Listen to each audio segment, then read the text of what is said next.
ನಮಸ್ಕಾರ. ಕರ್ಮ ಈ ಒಂದು ಪದ ನಮ್ಮೆಲ್ಲರ ಲೈಫಲ್ಲಿ ಒಂದಲ್ಲ ಒಂದು ರೀತಿ ಬಂದ್ ಹೋಗುತ್ತೆ ಅಲ್ವಾ? ಹೌದು, ಖಂಡಿತ.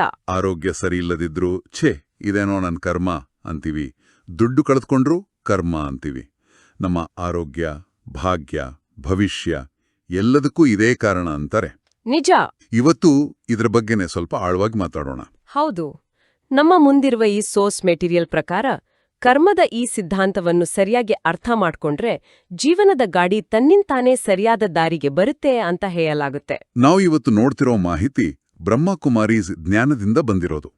ಇದರ ವಿಶೇಷತೆ ಅಂದ್ರೆ ಇದು ಕೇವಲ ಆಧ್ಯಾತ್ಮದ ಬಗ್ಗೆ ಮಾತಾಡಲ್ಲ.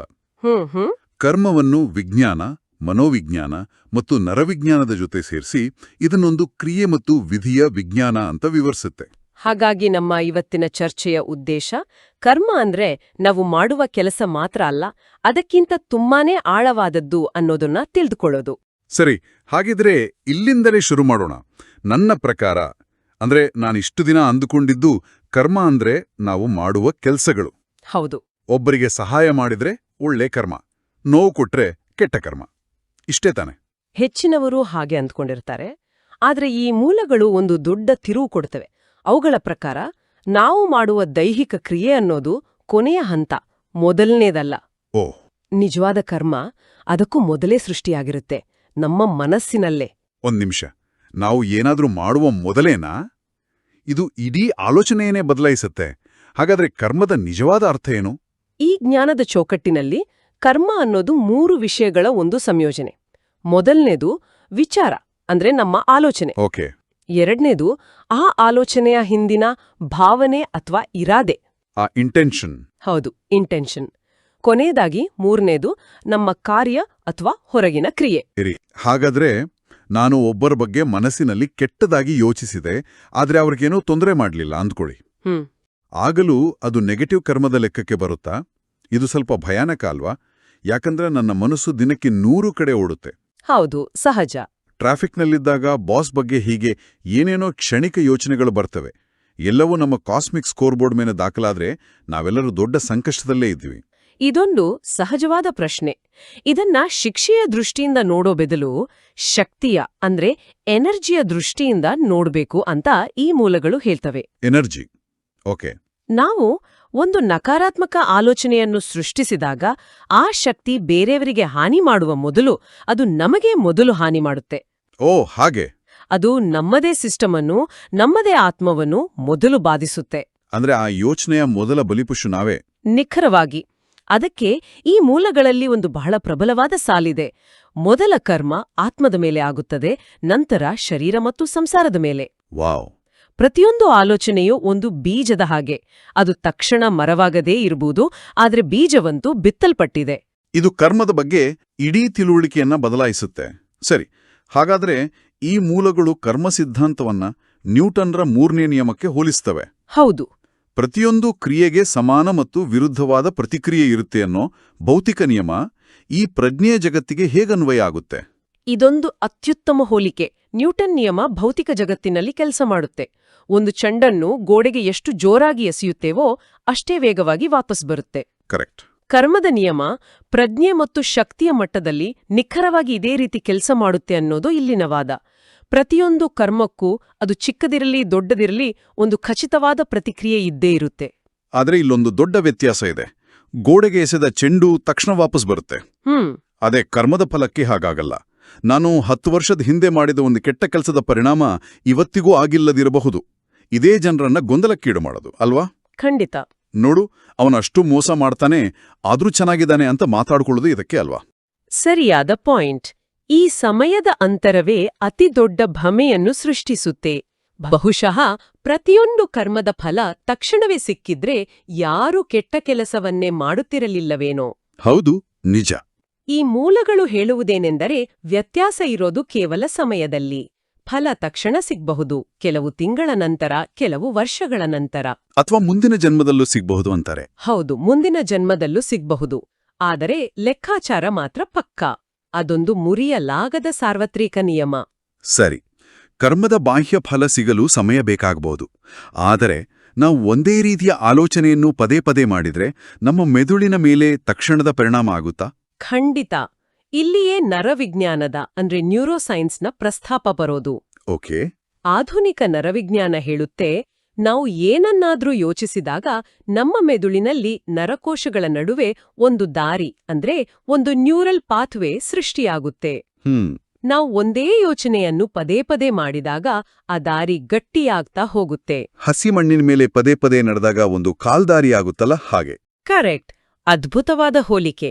ಯಾವಾಗ ಆ ದಾರಿ ಗಟ್ಟಿಯಾಗುತ್ತದೆಯೋ ಅದು ನಮ್ಮ ಅಭ್ಯಾಸ ಅಂದ್ರೆ ಹ್ಯಾಬಿಟ್ ಆಗುತ್ತೆ. ಸರಿ. ನಮ್ಮ ಅಭ್ಯಾಸಗಳೇ ನಮ್ಮ ವ್ಯಕ್ತಿತ್ವ ಪರ್ಸನಾಲಿಟಿ ಆಗ್ತವೆ ಮತ್ತು ನಮ್ಮ ವ್ಯಕ್ತಿತ್ವವೇ ನಮ್ಮ ಹಣೆಬರಹವನ್ನು ಅಂದ್ರೆ ಡೆಸ್ಟಿನಿಯನ್ನು ರೂಪಿಸುತ್ತೆ. ವಾವ್! ಇಲ್ಲಿನ ವಾದ ಏನು ಅಂದ್ರೆ ನರವಿಜ್ಞಾನ ಯಾವುದನ್ನು ನ್ಯೂರಲ್ ಪಾಥ್ವೇ ಅಂತ ಕರೆಯುತ್ತದೆಯೋ ಅದನ್ನೇ ಆಧ್ಯಾತ್ಮ ಸಂಸ್ಕಾರ ಅಂತ ಕರೆಯುತ್ತೆ. ಓ, ಎರಡು ಒಂದೇ, ಭಾಷೆ ಮಾತ್ರ ಬೇರೆ. ಅಷ್ಟೇ. ಇದರ ಪರಿಣಾಮ ಕೇವಲ ನಮ್ಮ ಅಭ್ಯಾಸಗಳ ಮೇಲ ಅಥವಾ ನಮ್ಮ ಶರೀರದ ಮೇಲೂ ಇದೆಯಾ? ಈ ಮೂಲಗಳ ಪ್ರಕಾರ ಇದರ ನೇರ ಪರಿಣಾಮ ನಮ್ಮ ಶರೀರದ ಮೇಲೂ ಇದೆ. ನಾವು ನಿರಂತರವಾದಿ ಚಿಂತೆ, ಕೋಪ, ದ್ವೇಷದಂತಹ ನಕಾರಾತ್ಮಕ ಆಲೋಚನೆಗಳನ್ನು ಮಾಡಿದಾಗ ನಮ್ಮ ದೇಹದಲ್ಲಿ ಕಾರ್ಟಿಸೋಲಿನ್ನಂತಹ ಒತ್ತಡದ ಹಾರ್ಮೋನ್ಗಳು ಉತ್ಪತ್ತಿಯಾಗ್ತವೆ. ಹೌದು. ಅದೇ ನಾವು ಪ್ರೀತಿ, ಶಾಂತಿಯ ಯೋಚನೆ ಮಾಡಿದಾಗ ಡೋಪಮೈನ್ ಮತ್ತು ಸೆರೆಟೋನಿನ್ನಂತಹ ಫೀಲ್ ಗುಡ್ ರಾಸಾಯನಿಕಗಳು ಉತ್ಪತ್ತಿಯಾಗ್ತವೆ. ಅದಕ್ಕೆ ಇರಬೇಕು, ಈ ಮೂಲಗಳಲ್ಲಿ ಒಂದು ಅದ್ಭುತವಾದ ವಾಕ್ಯವಿದೆ: you are not punished for your sins, you are punished by your sins. ಅಂದ್ರೆ ನಮಗೆ ನಮ್ಮ ಪಾಪಗಳಿಗೆ ಬೇರೆ ಯಾರೂ ಶಿಕ್ಷೆ ಕೊಡೋದಿಲ್ಲ, ನಮ್ಮ ಪಾಪಗಳೇ ನಮಗೆ ಶಿಕ್ಷೆ ಆಗ್ತವೆ. ಇದು ನಿಜಕ್ಕೂ ಮನಸ್ಸಿಗೆ ನಾಟುವಂತ ಮಾತು. ಹೌದು. ಯಾರ ಮೇಲೋ ದ್ವೇಷ ಸಾಧಿಸ್ತೇವೆ ಎಂದುಕೊಂಡು ದಿನವಿಡೀ ಅವರ ಬಗ್ಗೆ ಯೋಚಿಸುತ್ತಾ ನಮ್ಮ ಆರೋಗ್ಯವನ್ನು ನಾವೇ ಹಾಳು ಮಾಡ್ಕೊಳ್ತೇವೆ. ಆ ವ್ಯಕ್ತಿಗೆ ಇದರ ಅರಿವೂ ಇರೋದಿಲ್ಲ. ಹೌದು, ಅದೊಂದು ಪರಿಪೂರ್ಣ ಉದಾಹರಣೆ. ನಮ್ಮ ಪ್ರತಿಯೊಂದು ತಪ್ಪು ಆಲೋಚನೆಯೂ ನಮಗೆ ನಾವೇ ಕೊಟ್ಟುಕೊಳ್ಳುವ ಶಿಕ್ಷೆ. ಅದು ನಮ್ಮದೇ ಶರೀರ ಮತ್ತು ಮನಸ್ಸಿನ ವ್ಯವಸ್ಥೆಯನ್ನು ಹಾಳ್ಮಾಡ್ತದೆ. ಸರಿ, ಇದು ನಮ್ಮ ದೇಹದ ಒಳಗಿನ ರಸಾಯನಶಾಸ್ತ್ರ. ಆದರೆ ಈ ಮೂಲಗಳು ಇದಕ್ಕಿಂತ ಒಂದು ಹೆಜ್ಜೆ ಮುಂದೆ ಹೋಗ್ತವೆ ಅಲ್ವಾ? ಹೌದು. ನಮ್ಮಿಂದ ಶಕ್ತಿ ಹೊರಗೆ ಪ್ರಸಾರವಾಗುತ್ತದೆ ಅನ್ನೋ ಹಾಗೆ. ಇಲ್ಲಿಯೇ ವಿದ್ಯುತ್ಕಾಂತೀಯ ಕ್ಷೇತ್ರದ ಅಂದ್ರೆ ಎಲೆಕ್ಟ್ರೋಮ್ಯಾಗ್ನೆಟಿಕ್ ಫೀಲ್ಡ್ನ ವಿಷಯ ಬರುತ್ತೆ. ಇದು ಪ್ರಾಮಾಣಿಕವಾಗಿ ಹೇಳಬೇಕಂದ್ರೆ ಸ್ವಲ್ಪ ಸೈನ್ಸ್ ಫಿಕ್ಷನ್ ತರ ಕೇಳಿಸುತ್ತೆ. ಆ ಅನುಮಾನ ಸಹಜ. ಇದನ್ನ ಆಧ್ಯಾತ್ಮಿಕ ವೈಫೈ ಅಂತ ಒಂದು ರೂಪಕವಾಗಿ ಹೇಳಲಾಗಿದೆ. ಇದರ ಹಿಂದಿನ ವೈಜ್ಞಾನಿಕ ಆಧಾರ ಏನಂದ್ರೆ ನಮ್ಮ ಹೃದಯ ಮತ್ತು ಮೆದುಳು ಎರಡು ಅಳೆಯಬಹುದಾದ ವಿದ್ಯುತ್ಕಾಂತೀಯ ಕ್ಷೇತ್ರಗಳನ್ನು ಸೃಷ್ಟಿಸುತ್ತವೆ. ಓ, ಇದು ಸೈಂಟಿಫಿಕ್ ಫ್ಯಾಕ್ಟ್. ಹೌದು, ಇದು ವೈಜ್ಞಾನಿಕ ಸತ್ಯ. ಈ ಸತ್ಯದ ಮೇಲೆ ಆಧ್ಯಾತ್ಮಿಕ ಚೌಕಟ್ಟನ್ನು ನಿರ್ಮಿಸಲಾಗಿದೆ. ನಮ್ಮ ಆಲೋಚನೆಗಳ ಗುಣಮಟ್ಟ ಅಂದ್ರೆ ಅದು ಪಾಸಿಟಿವ್ ಅಥವಾ ನೆಗೆಟಿವ್ ಅನ್ನೋದು ನಾವು ಹೊರಸೂಸುವ ಸಿಗ್ನಲ್ ಅನ್ನು ಬದಲಾಯಿಸುತ್ತೆ ಅನ್ನೋದು ಇಲ್ಲಿನ ವಾದ. ಓಕೆ, ಹಾಗಾದ್ರೆ ನಮ್ಮ ಆಲೋಚನೆಗಳು ಅಕ್ಷರಶಃ ಪ್ರಸಾರವಾಗುತ್ತಿವೆ ಅಂತಲ್ಲ, ಬದಲಿಗೆ ನಮ್ಮ ಸುತ್ತಲಿನ ಶಕ್ತಿಯ ಮೇಲೆ ಪರಿಣಾಮ ಬೀರುತ್ತವೆ ಅಂತ. ಹೌದು. ಕೋಪ, ದ್ವೇಷದಂತಹ ಕೆಟ್ಟ ಕರ್ಮಗಳು ಭಾರವಾದ ನಕಾರಾತ್ಮಕ ಕಂಪನೆಗಳನ್ನು ಅಂದ್ರೆ ಒಂದು ಡಿಸ್ಟರ್ಬ್ಡ್ ಸಿಗ್ನಲ್ ಅನ್ನು ಸೃಷ್ಟಿಸುತ್ತವೆ. ಅದೇ ಪ್ರೀತಿ, ದಯೆಯಂತಹ ಒಳ್ಳೆಯ ಕರ್ಮಗಳು ಹಗುರವಾದ ಸಕಾರಾತ್ಮಕ ಕಂಪನೆಗಳನ್ನು ಅಂದ್ರೆ ಕ್ಲಿಯರ್ ಸಿಗ್ನಲ್ ಅನ್ನು ಸೃಷ್ಟಿಸುತ್ತವೆ. ಸರಿ. ಈ ನಕಾರಾತ್ಮಕ ಶಕ್ತಿಯು ನಮ್ಮ ಸಂಬಂಧಗಳು ಮತ್ತು ಪರಿಸರವನ್ನು ಹಾಳು ಮಾಡುವುದಲ್ಲದೆ ಕಾಲಕ್ರಮೇಣ ದೇಹದಲ್ಲಿ ರೋಗವಾಗಿ ಪ್ರಕಟವಾಗುತ್ತದೆ. ಒಂದು ನಿಮಿಷ, ಇಲ್ಲಿ ಒಂದು ಬಹಳ ದೊಡ್ಡ ಹೇಳಿಕೆ ಇದೆ. ರೋಗವು ದೇಹದಲ್ಲಿ ಕಾಣಿಸಿಕೊಳ್ಳುತ್ತದೆ, ಆದರೆ ಅದರ ಜನ್ಮ ಆತ್ಮದಲ್ಲಿ ಆಗುತ್ತದೆ. ಹೌದು, ವಾಗಿಲ್ಲ, ಬದಲಿಗೆ ಪೂರಕವಾಗಿದೆ. ಓಕೆ. ವೈದ್ಯರು ಶರೀರದ ಮೇಲೆ ಕೆಲಸ ಮಾಡ್ತಾರೆ, ಅದು ಅತ್ಯಗತ್ಯ. ಈ ಜ್ಞಾನವು ಆ ರೋಗದ ಮೂಲ ಕಾರಣದ ಮೇಲೆ ಕೆಲಸ ಮಾಡುವ ಬಗ್ಗೆ ಮಾತಾಡ್ತದೆ. ಶರೀರವನ್ನು ಒಂದು ಪರದೆಗೆ ಹೋಲಿಸಿದರೆ ಆತ್ಮದೊಳಗಿನ ಆಲೋಚನೆಗಳು ಚಲನಚಿತ್ರ.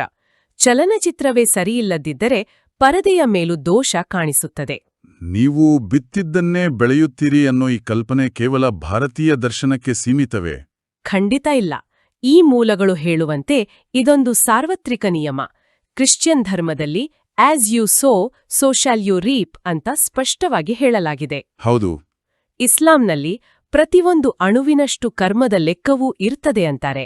ಬೌದ್ಧ ಧರ್ಮದ ಸಂಪೂರ್ಣ ಅಡಿಪಾಯವೇ ಕರ್ಮ ಸಿದ್ಧಾಂತ. ಧರ್ಮಗಳನ್ನು ಬಿಟ್ಟು ಆಧುನಿಕ ಮನೋವಿಜ್ಞಾನದ ಬಗ್ಗೆ ಏನು ಹೇಳಬಹುದು? ಪ್ರಸಿದ್ಧ ಮನೋವಿಜ್ಞಾನಿ ಕಾರ್ಲ್ ಯುಂಗ್ ಹೇಳಿದ ಒಂದು ಮಾತು ಈ ಸಂಸ್ಕಾರದ ಸಿದ್ಧಾಂತಕ್ಕೆ ನೇರವಾಗಿ ಹೊಂದಿಕೆಯಾಗುತ್ತೆ. ಏನ್ ಹೇಳಿದ್ರವರು? ಅವರು ಹೇಳಿದ್ದು, ನಿಮ್ಮ ಅರಿವಿಲ್ಲದ ಮನಸ್ಸನ್ನು ಅಂದ್ರೆ ಅನ್ಕಾನ್ಷಿಯಸ್ ಅನ್ನು ನೀವು ಅರಿವಿಗೆ ಅಂದ್ರೆ ಕಾನ್ಷಿಯಸ್ಗೆ ತರುವವರೆಗೂ ಅದು ನಿಮ್ಮ ಜೀವನವನ್ನು ನಿರ್ದೇಶಿಸುತ್ತದೆ ಮತ್ತು ನೀವು ಅದನ್ನು ವಿಧಿ ಎನ್ನುತ್ತೀರಿ. ಅದು ಅದ್ಭುತವಾಗಿದೆ. ಅಂದ್ರೆ ಒಬ್ಬ ಪ್ರಖ್ಯಾತ ಪಾಶ್ಚಾತ್ಯ ಮನೋವಿಜ್ಞಾನಿ ಮತ್ತು ಈ ಪ್ರಾಚೀನ ಆಧ್ಯಾತ್ಮಿಕ ಗ್ರಂಥಗಳು ಮೂಲಭೂತವಾಗಿ ಒಂದೇ ವಿಷಯವನ್ನ ಹೇಳ್ತಿವೆ. ಹೌದು. ನಮ್ಮ ಹಣೆಬರಹ ಅನ್ನೋದು ನಮ್ಮ ಅರಿವಿಲ್ಲದ ಅಭ್ಯಾಸಗಳು ಒಂದು ಲೂಪ್ನಲ್ಲಿ ಮತ್ತೆ ನಡೀತಿರುವುದು ಮಾತ್ರ. ಈ ಸಂಪರ್ಕ ನಿಜಕ್ಕೂ ಆಶ್ಚರ್ಯಕರ. ಹೌದು. ಅದಕ್ಕೆ ಮಹಾಭಾರತವನ್ನು ಕರ್ಮದ ಪಾಠಶಾಲೆ ಅಂತ ಕರೆಯೋದು. ದ್ರೌಪದಿಯ ಅವಮಾನ ಹೇಗೆ ಒಂದು ಸಾಮೂಹಿಕ ಕರ್ಮವಾಗಿ ಎಲ್ಲರನ್ನೂ ಬಾಧಿಸಿತು ಅನ್ನೋದ್ರಿಂದ ಹಿಡಿದು ಅರ್ಜುನನು ಕರ್ಮದ ಗೊಂದಲದಲ್ಲಿ ಸಿಲುಕಿದಾಗ ಅವನಿಗೆ ನಿಷ್ಕಾಮ ಕರ್ಮದ ಬಗ್ಗೆ ಜ್ಞಾನ ನೀಡುವವರೆಗೆ ಇಡೀ ಕಥೆ ಕರ್ಮದ ಸುತ್ತಲೇ ಸುತ್ತುತ್ತೆ. ಸರಿ, ಇಷ್ಟೆಲ್ಲ ಅರ್ಥ ಮಾಡ್ಕೊಂಡ ಮೇಲೆ ಈಗ ನಾವು ಅತ್ಯಂತ ಪ್ರಮುಖ ಪ್ರಶ್ನೆಗೆ ಬರೋಣ. ಕೇಳಿ. ನಾನು ವರ್ಷಗಳಿಂದ ತಪ್ಪು ಆಲೋಚನೆಗಳನ್ನು ಮಾಡಿ, ತಪ್ಪು ಕೆಲಸಗಳನ್ನು ಮಾಡಿ, ನನ್ನ ಆತ್ಮವನ್ನು ಭಾರವಾಗಿಸಿಕೊಂಡಿದ್ದೇನೆ, ನಕಾರಾತ್ಮಕ ಸಂಸ್ಕಾರಗಳನ್ನು ತುಂಬಿಕೊಂಡಿದ್ದೇನೆ ಎಂದಿಟ್ಕೊಳ್ಳೋಣ. ಸರಿ. ಹಾಗಾದರೆ ನಾನು ನನ್ನ ಈ ಭೂತಕಾಲದ ಕೈದಿಯಾಗಿ ಉಳಿಯಬೇಕೆ? ಇದನ್ನು ಬದಲಾಯಿಸಲು ಸಾಧ್ಯವೇ? ಇಲ್ಲ. ಈ ಸಂಪೂರ್ಣ ಜ್ಞಾನದ ಅತಿದೊಡ್ಡ ಆಶಾಕಿರಣವೇ ಇದು. ಮತ್ತು ಉತ್ತರ ಹೌದು, ಖಂಡಿತ ಬದಲಾಯಿಸಬಹುದು. ಅದು ಹೇಗೆ? ಅದಕ್ಕೆ ಪರಿಹಾರವಾಗಿ ರಾಜಯೋಗ ಧ್ಯಾನವನ್ನು ಸೂಚಿಸಲಾಗಿದೆ. ಇದನ್ನ ಒಂದು ಆಧ್ಯಾತ್ಮಿಕ ಅಗ್ನಿ, ಸ್ಪಿರಿಚುವಲ್ ಫೈರ್ ಅಂತ ವರ್ಣಿಸಲಾಗಿದೆ. ಆಧ್ಯಾತ್ಮಿಕ ಅಗ್ನಿ ಅನ್ನೋದು ಒಂದು ಪ್ರಬಲವಾದ ರೂಪಕ. ಆದರೆ ಒಬ್ಬ ಕೇಳುಗನ ದೃಷ್ಟಿಯಿಂದ ಇದರ ನಿಜವಾದ ಅರ್ಥವೇನು? ಸುಮ್ಮನೆ ಕುಳಿತು ಒಳ್ಳೆ ಆಲೋಚನೆಗಳನ್ನು ಮಾಡೋದ್ರಿಂದ ವರ್ಷಗಳ ಕೆಟ್ಟ ಕರ್ಮಗಳು ಹೇಗೆ ಸುಟ್ಟು ಹೋಗ್ತವೆ? ಈ ಮೂಲಗಳು ಇದರ ನಿಜವಾದ ಪ್ರಕ್ರಿಯೆಯನ್ನು ಹೇಗೆ ವಿವರಿಸುತ್ತವೆ? ಇದು ಕೇವಲ ಒಳ್ಳೆ ಆಲೋಚನೆ ಮಾಡೋದಕ್ಕಿಂತ ಹೆಚ್ಚು ಸಕ್ರಿಯವಾದ ಪ್ರಕ್ರಿಯೆ. ಅವರು ವಿವರಿಸುವ ಪ್ರಕಾರ ಇದು ಒಂದು ಸಂಪರ್ಕದ ಪ್ರಕ್ರಿಯೆ. ಕನೆಕ್ಷನ್. ಹೌದು. ನಮ್ಮ ಸ್ವಂತ ಆಲೋಚನೆಗಳ ಮೇಲೆ ಗಮನ ಹರಿಸುವ ಬದಲು ನಾವು ಶುದ್ಧ, ಸಕಾರಾತ್ಮಕ ಶಕ್ತಿಯ ಮೂಲದೊಂದಿಗೆ, ಅವರು ಅದನ್ನ ಪರಮಾತ್ಮ ಅಂತ ಕರೀತಾರೆ, ಸಂಪರ್ಕ ಸಾಧಿಸುವುದು. ಆ ಶುದ್ಧತೆ ಮತ್ತು ಶಕ್ತಿಯನ್ನು ಡೌನ್ಲೋಡ್ ಮಾಡಿಕೊಳ್ಳೋದ್ರಿಂದ ಅದು ನಮ್ಮಲ್ಲಿರುವ ನಕಾರಾತ್ಮಕ ಶಕ್ತಿಯ ಮಾದರಿಗಳನ್ನು ತಟಸ್ಥಗೊಳಿಸುತ್ತೆ ಅಥವಾ ಅಳಿಸಿ ಹಾಕುತ್ತೆ. ಓ ಹಾಗೆ. ಒಂದು ಪ್ರಬಲವಾದ ಆಂಟಿಸೆಪ್ಟಿಕ್ ಗಾಯವನ್ನು ಹೇಗೆ ಸ್ವಚ್ಛಗೊಳಿಸುತ್ತದೆಯೋ ಹಾಗೆ. ನಿಖರವಾಗಿ. ಇದೊಂದು ರೀತಿಯಲ್ಲಿ ಆತ್ಮದ ಆಳವಾದ ಶುದ್ಧೀಕರಣ, ಡೀಪ್ ಕ್ಲೀನಿಂಗ್. ನಾವು ದುಃಖವನ್ನು ಅನುಭವಿಸಿ ಅಥವಾ ಅನಾರೋಗ್ಯಕ್ಕೆ ತುತ್ತಾಗಿ ನಮ್ಮ ಹಳೆಯ ಲೆಕ್ಕಾಚಾರವನ್ನು ತೀರಿಸುವ ಬದಲು ಯೋಗ ಶಕ್ತಿಯಿಂದ, ಪ್ರೀತಿ ಮತ್ತು ಶಾಂತಿಯಿಂದ ಅದನ್ನು ಸಮಾಪ್ತಿಗೊಳಿಸುವ ಒಂದು ವಿಧಾನ ಇದು. ಅಂದ್ರೆ ಭಾರವಾದ ಆತ್ಮವನ್ನು ಹಗುರವಾದ ಆತ್ಮವಾಗಿ ಪರಿವರ್ತಿಸುವ ವಿಜ್ಞಾನ. ಹೌದು. ಹಾಗಾದರೆ ಇವತ್ತಿನ ಚರ್ಚೆಯ ಸಾರಾಂಶ ಇದೆ. ಕರ್ಮದ ಈ ವಿಜ್ಞಾನವನ್ನು ಅರ್ಥ ಮಾಡಿಕೊಳ್ಳೋದು ಕೇವಲ ಒಂದು ತಾತ್ವಿಕ ಚರ್ಚೆಯಲ್ಲ, ಬದಲಾಗಿ ನಮ್ಮ ಭವಿಷ್ಯವನ್ನು ನಮ್ಮ ಕೈಯಲ್ಲೇ ರೂಪಿಸಿಕೊಳ್ಳಲು ಇರುವ ಒಂದು ಪ್ರಾಕ್ಟಿಕಲ್ ಟೂಲ್. ಹೌದು. ನಮ್ಮ ಪ್ರತಿಯೊಂದು ಆಲೋಚನೆಯೂ ಒಂದು ಬೀಜ. ಅದು ನಮ್ಮ ಮೆದುಳಿನಲ್ಲಿ ದಾರಿಗಳನ್ನು ನಿರ್ಮಿಸುತ್ತೆ, ನಮ್ಮ ಸುತ್ತ ಒಂದು ಶಕ್ತಿಯ ಕ್ಷೇತ್ರವನ್ನು ಸೃಷ್ಟಿಸುತ್ತೆ ಮತ್ತು ಅಂತಿಮವಾಗಿ ನಮ್ಮ ಹಣೆಬರಹದ ಫಲವಾಗಿ ನಮ್ಮ ಮುಂದೆ ಬರುತ್ತೆ. ಈ ಮೂಲಗಳು ಪ್ರಸ್ತುತ ಜಗತ್ತು ತನ್ನ ಅಂತಿಮ ಹಂತದಲ್ಲಿದೆ ಮತ್ತು ಕರ್ಮದ ಲೆಕ್ಕಾಚಾರಗಳು ಬಹಳ ವೇಗವಾಗಿ ನಡೆಯುತ್ತಿವೆ ಅಂತಲೂ ಹೇಳ್ತವೆ. ಇದು ಎಚ್ಚರಿಕೆಯೂ ಹೌದು, ಅವಕಾಶವೂ ಹೌದು ಅಲ್ವಾ? ಇದು ಬಹಳ ಮುಖ್ಯವಾದ ಮಾತು. ಕರ್ಮದ ಫಲಗಳು ಒಳ್ಳೆಯದಾಗಿರ್ಲಿ ಅಥವಾ ಕೆಟ್ಟದ್ದಾಗಿರ್ಲಿ ಬಹಳ ಬೇಗನೆ ಸಿಗ್ತಿರುವುದನ್ನು ನಾವು ಇಂದು ನೋಡಬಹುದು. ನಿಜ. ನಮ್ಮ ಮುಂದೆ 2 ದಾರಿಗಳು ಸ್ಪಷ್ಟವಾಗಿವೆ. ಒಂದು ಶುದ್ಧ ಕರ್ಮದ ದಾರಿ. ಇದರಿಂದ ಆತ್ಮ ಹಗುರವಾಗುತ್ತೆ, ಮನಸ್ಸು ಶಾಂತವಾಗಿರುತ್ತೆ, ಶರೀರ ಆರೋಗ್ಯವಾಗಿರುತ್ತೆ. ಮತ್ತು ಇನ್ನೊಂದು ತಪ್ಪು ಕರ್ಮದ ದಾರಿ. ಇದರಿಂದ ಆತ್ಮ ಭಾರವಾಗುತ್ತೆ, ಮನಸ್ಸು ಅಶಾಂತವಾಗುತ್ತೆ, ಶರೀರ ರೋಗಗ್ರಸ್ತವಾಗುತ್ತೆ. ಈ ಮೂಲಗಳಲ್ಲಿ ಹೇಳಿದಂತೆ ಅತ್ಯಂತ ದೊಡ್ಡ ದಾನವೆಂದರೆ ಶುದ್ಧ ಕರ್ಮ. ಇದು ನಾವು ನಮಗೂ ಮತ್ತು ಇತರರಿಗೂ ಮಾಡಿಕೊಳ್ಳಬಹುದಾದ ಅತಿ ದೊಡ್ಡ ಉಪಕಾರ. ರಾಜಯೋಗವು ಭೂತಕಾಲವನ್ನು ಸರಿಪಡಿಸಿ ಭವಿಷ್ಯವನ್ನು ದಿವ್ಯವಾಗಿಸುವ ಮಾರ್ಗವಾಗಿದೆ. ಸರಿಯಾಗಿ ಹೇಳಿದಿರಿ. ಇದು ನಮ್ಮನ್ನು ನಮ್ಮ ಹಣೆಬರಹದ ಕೈದಿಯನ್ನಾಗಿ ಮಾಡದೆ ಅದರ ನಿರ್ಮಾಪಕರಾಗುವ ಶಕ್ತಿಯನ್ನು ನೀಡುತ್ತದೆ. ಹೌದು. ನಮ್ಮದೇ ಕಥೆಯನ್ನು ನಾವೇ ಪುನಃ ಬರೆಯಲು ನಮ್ಮ ಕೈಯಲ್ಲಿ ಒಂದು ಲೇಖನಿ ಇದೆ ಎಂಬುದನ್ನು ಇದು ತೋರಿಸುತ್ತದೆ.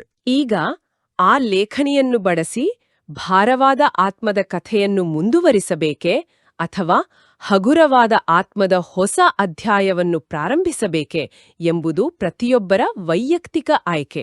ಓಂ ಶಾಂತಿ. ಓಂ ಶಾಂತಿ.